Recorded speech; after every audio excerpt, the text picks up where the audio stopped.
Assalamualaikum warahmatullahi wabarakatuh. Waalaikumsalam warahmatullahi wabarakatuh. Halo teman-teman Odi, kita bertemu lagi di obrolan pendidikan bersama saya Muhammad Nurul Hajar, dan seperti biasa ada Bapak Muhammad Firdaus, dan tetap kali ini kita tetap bersama tamu kita yaitu Bapak Ahmad Wasid. Beliau, Bapak Ahmad Wasid, perlu saya kenalkan, pekerjaannya banyak, diantaranya adalah pengamat pendidikan di pendidikan dasar, termasuk juga pendidikan fondasi. Beliau sangat expert di bidang pembelajaran di PAUD. Kali ini kita akan ngobrol tentang penanaman karakter baik, misalnya prososial dan pengendalian diri. Pendidikan yang perlu ditanamkan sejak dini, yang bentuknya pengendalian diri itu antara lain apa, Pak? Pengalaman saya ya, bahwa sejak dini anak didik kita ini ya perlu penanaman karakter yang bagus, pengendalian diri. Misalnya ya antri, Ya. Kemudian ya kita disiplin, tanggung jawab. Contoh saja antri. Antri ini mungkin sebuah ketika kita jadi ada di PAUD ya. Ini mungkin hal yang dianggap remeh ya. Dianggap remeh, tapi insya Allah nanti akibatnya kalau ini konsisten dilaksanakan, dan tidak hanya di PAUD tetapi ke jenjang-jenjang berikutnya, ini akan melatih, Pak. Akan melatih anak didik kita, misalnya dengan antri dia melatih kesabaran. Bagaimana anak ini agar sabar. Kemudian pengendalian dirinya juga ya dengan kesabaran tadi. Terus melatih untuk tanggung jawabnya. Kemudian melatih untuk menghormati orang lain. Kemudian melatih waktu, bagaimana dia memanage waktu. Disiplin berarti. Ya, disiplin. Kalau misalnya mau antri duluan, mestinya kalau misalnya dari rumah ya berangkat agak pagi, sehingga dia antrinya di depan, tidak berebutan dan sebagainya. Itu ini perlu ditanamkan sejak dini, dan ini mestinya nanti sampai ke jenjang di pendidikan yang lebih tinggi tetap ditanamkan. Dilanjutkan. Jangan berhenti saat di PAUD ya, dan di RATK, KB itu kan sudah dilatih. Jangan-jangan nanti di tingkat SDMI, SMP, MTQ atasnya lupa. Oke. Pak Fir, ini ada ungkapan bahwa mengajarkan siswa kita itu antri itu lebih penting. Khawatir kalau anak tidak bisa antri ketimbang khawatir tidak bisa bermatematika, Pak. Nah, Pak Fir, kalau ini tentang disiplin antri gitu dan sebagainya, menurut Pak Fir bagaimana? Ya, sikap itu kan memang agak ini gitu ya. Mengajarkannya kan tidak cukup, saya perlu pembiasaan. Kalau pengetahuan mungkin mengajarkan sekali bisa, tapi sikap kan agak beda. Sikap tidak bisa sekali, harus dijadikan kebiasaan. Dan ini sebetulnya kalau saya lihat di PAUD, mungkin di RA atau TK kan sudah berjalan.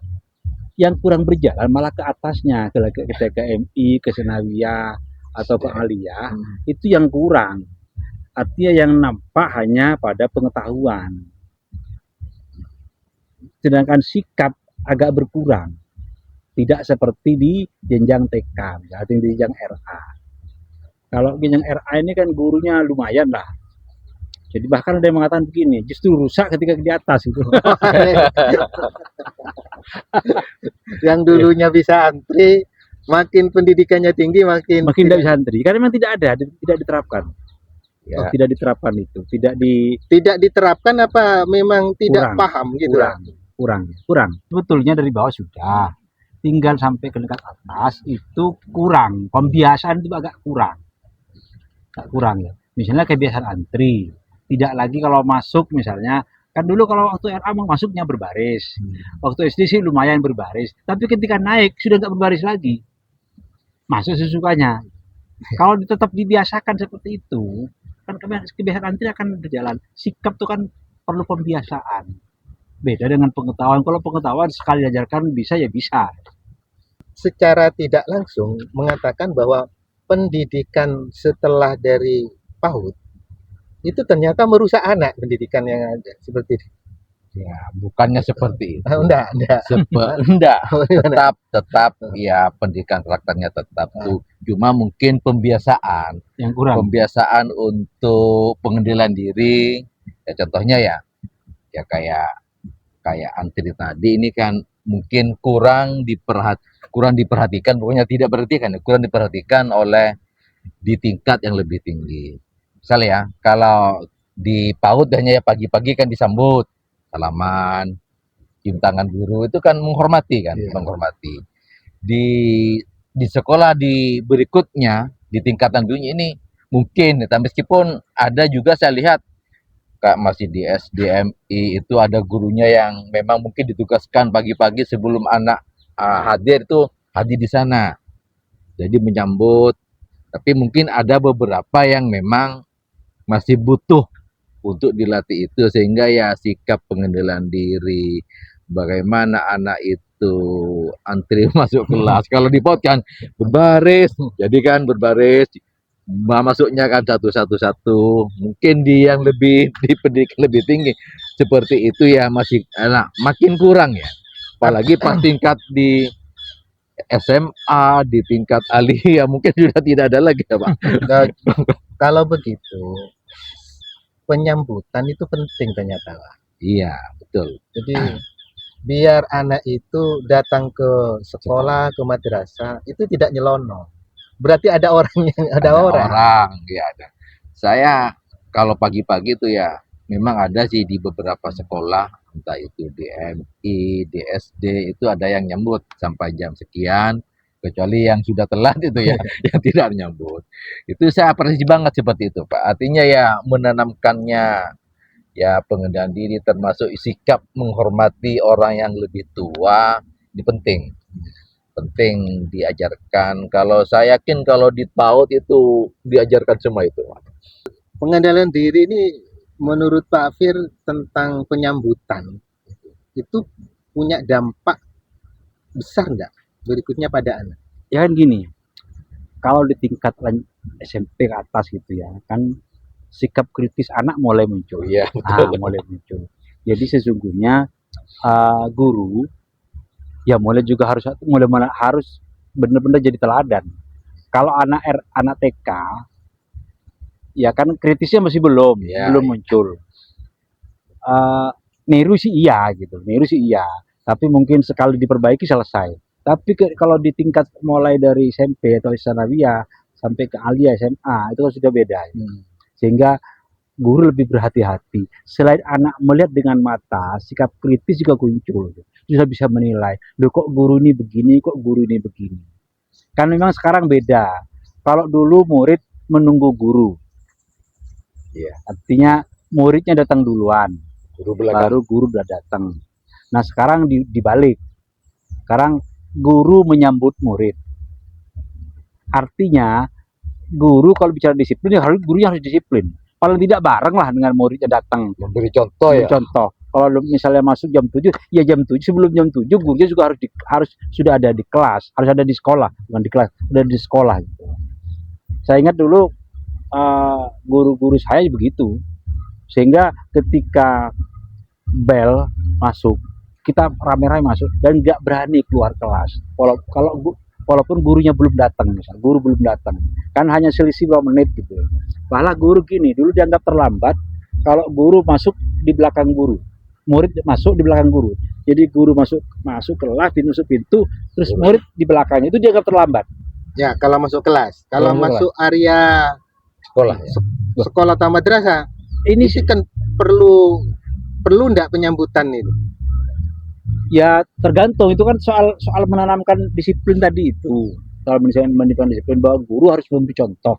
Ini kan akibat mungkin dulu, kan ini hanya baru terjadi di kota kok. Mungkin di swasta belum ya. Kalau di tingkat SMP SMA belum ya. Belum. Di pedesaan ya, di pedesaan belum. Kalau di negeri mungkin. Ya, sekarang disadari begitu. Ah, Jadi ada gerakan penyambutan sekarang. penyambutan. Karena dengan adanya penyambutan itu ada Itu kan dampak berarti positif. menanamkan disiplin, menanamkan bahwa ya sama-sama bersungguh-sungguh. Gurunya juga perlu disiplin. Kan disiplin bukan hanya murid sebetulnya kan. Iya. Kalau untuk mendidik disiplin kan juga guru.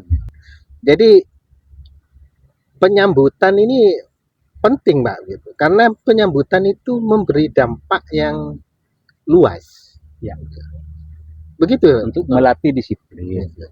Artinya sekaligus guru juga dituntut untuk disiplin. Paling tidak guru yang mengajar di jam pertama ya harus ikut menyambut.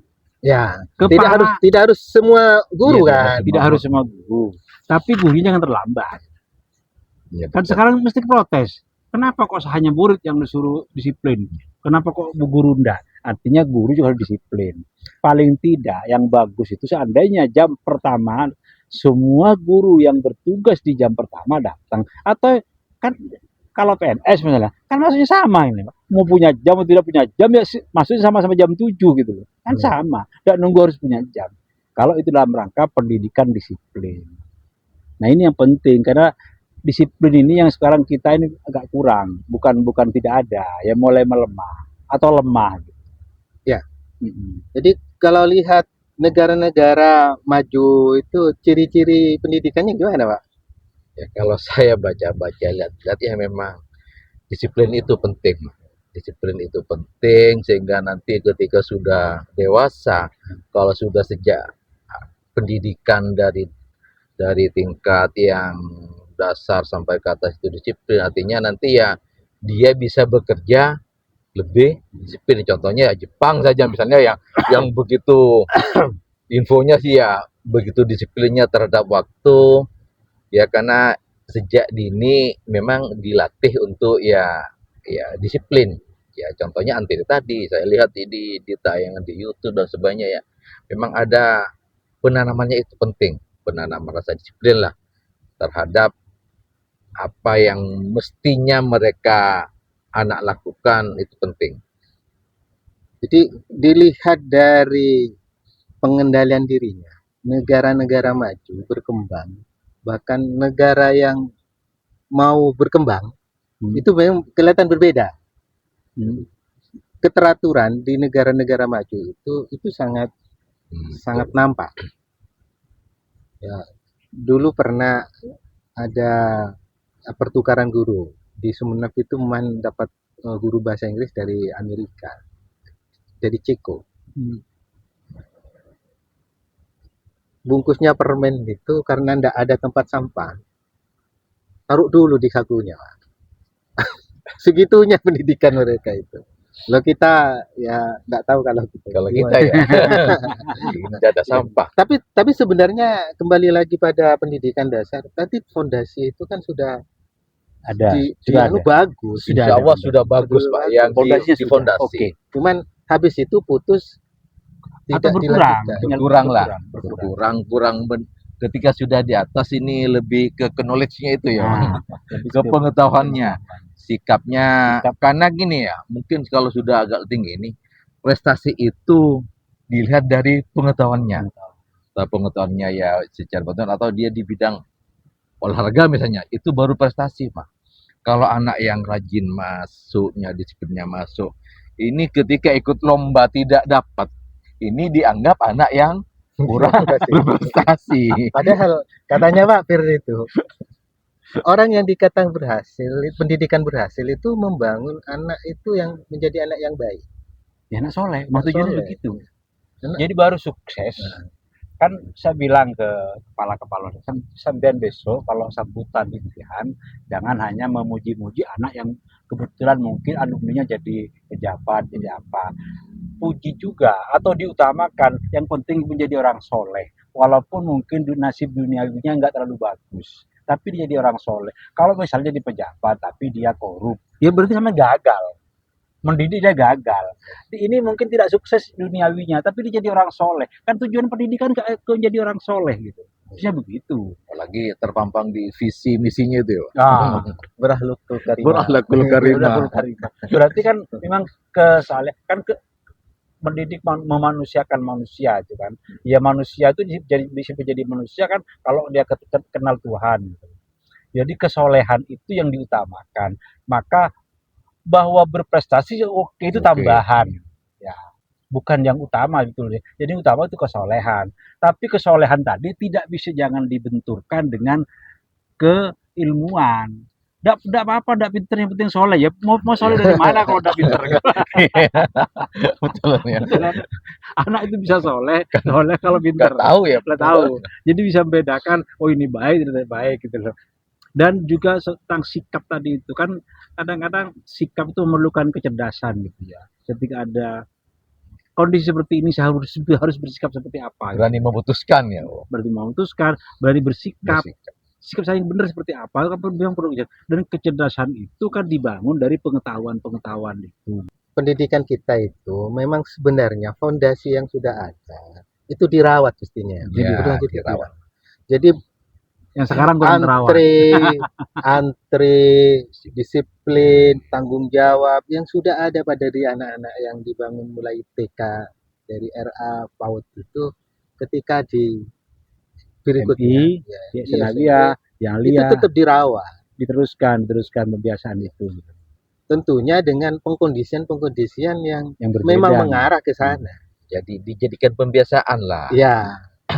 Jadi kita ini kan kadang seolah-olah melupakan itu yang apa yang didapat oleh anak-anak kita di bawahnya itu tidak dirawat. Kalau suruh ngantri kayak anak RA gitu. Iya, kadang-kadang iya. Apalagi tingkat sudah alia siapa itu ya. Suruh ngantri. Pernah lihat nggak waktu alia atau SMA itu anak ketika mau masuk kelas antri dulu? Pasti enggak masuk aja gitu, Pak. Ya ini ya kalau ini kan akibatnya kalau kebiasaan di tempat umum bikin dongkol hati itu. Iya. Saya pernah itu juga. Iya. Duluan tak tegurun. Campu. Pernah diserobot dilayani pulang saya itu antri mau bayar mau beli itu. Iya, mestinya ya akhirnya yang dari pendidikan itu kan nanti akan berimbas juga kan ke kehidupan kita di masyarakat. Karena harapannya seperti itu. Ya, jadi memang tugas seorang guru ya berat ya Pak. Kalau penanam sikap apalagi di tingkat yang sudah lanjutan ya. Perawatannya. Karena berat itu sehingga guru ini mulia. Siapapun yang pegang, siapapun yang betul memegang profesi sebagai guru itu tetap mulia gitu. Sehingga harus kita hargai. Ya buktinya masyarakat kita nggak terima tetap kan. Kalau ada guru diperlakukan tidak semestinya, masyarakat alhamdulillah masih menjadi nilai bersama bahwa guru memang harus dimuliakan, dan dimuliakan itu memang tidak harus dengan uang. Iya. Tidak harus dengan uang. Tetapi paling tidak kalau kata teman saya, kalau tidak doang dengan apa? Ya dengan uang juga. Supaya kan gini, supaya guru juga bisa hidup layak. Tapi juga yang pasti kalau guru diperlakukan semena-mena, masyarakat kita masih membela. Itu artinya nilai-nilai pembelaan guru masih bagus ya, masih bagus gitu. Ketidakdisiplinan, tidak bertanggung jawab itu bisa memberi dampak yang kurang baik. Betul. Ya contohnya yang anak-anak yang tidak disiplin, tidak tanggung jawab, main sembarangan di kelas sehingga membuat gurunya dilempar sandal itu kan heboh ya. Ya, ini kan akhirnya merembet kemana-mana. Ketidakdisiplinan, tidak bertanggung jawab di jalan itu kan membuat kecelakaan bisa bukan hanya 1-2, tapi bisa kecelakaan beruntun. Iya. Maka pendidikan karakter yang sudah dibangun di pendidikan fondasi itu yang kadang kita melihat tiba-tiba tergerus gitu. Ini perlu diperhatikan betul oleh para pendidik, baik ya, terutama juga tetap semangat di pendidikan dasar untuk memberikan layanan bagaimana menstimulasi anak-anak itu membangun pengendalian dirinya gitu. Dan yang berikutnya, guru-guru juga harus belajar. Katanya Pak Nadim itu guru SD, SMP, MTS, SMI itu yang di atasnya perlu belajarlah kepada guru-guru di PAUD gitu. Ternyata guru PAUD itu Dalam guru hal PAUD itu kan dalam hal penanaman sikap. Ya. Saya juga banyak belajar dengan guru-guru PAUD. Nah, termasuk Pak ya, Betul. betul. ya, Pak Wasid. Dalam hal penanaman Ya. sikap. Oke. Kita sepakat itu. Baik, teman-teman, obrolan kita tentang pengendalian diri dicukupkan. Ya, semoga kita bisa sama-sama menjaga, bisa mengembangkan bagaimana anak-anak kita menjadi pribadi-pribadi yang disiplin, bisa antri, dan menjadi pribadi yang penuh tanggung jawab. Kita ketemu pada kesempatan yang lain. Diakhiri, wassalamualaikum warahmatullahi wabarakatuh. Waalaikumsalam warahmatullahi wabarakatuh.